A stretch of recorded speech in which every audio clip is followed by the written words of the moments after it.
পারবে না। কাজেই ভারত আমাদের প্রতি কৃতজ্ঞ থাকবে, এটাই হলো সঠিক যুক্তি। ভারতের প্রতি আমাদের কৃতজ্ঞ থাকার কোনো যুক্তি নাই।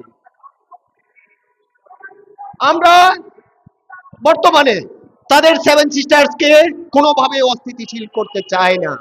যদি ভারত প্রতিনিয়ত আমাদেরকে অস্থিতিশীল করতে চায়, আমাদের উপর আগ্রাসন চালাতে চায়, অবশ্যই আমরা ভারতের সেভেন সিস্টার্সকে অস্থিতিশীল করে দেব।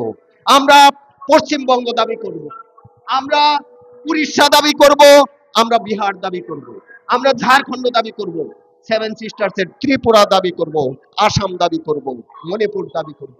আমরা বৃহৎ বাংলাদেশ গড়ে তুলতে চাই। কাজেই ভারত যদি নিজের অখণ্ডতা রক্ষা করতে চায়, বাংলাদেশের উপর এই যে আগ্রাসী মনোভাব, আগ্রাসী চিন্তা ভাবনা, সেই আগ্রাসন তাদেরকে অবিলম্বে বন্ধ করতে হবে। বন্ধুগণ, আমরা প্রায় শেষ প্রান্তে। এবার আপনাদের সামনে বক্তব্য রাখার জন্য অনুরোধ করছি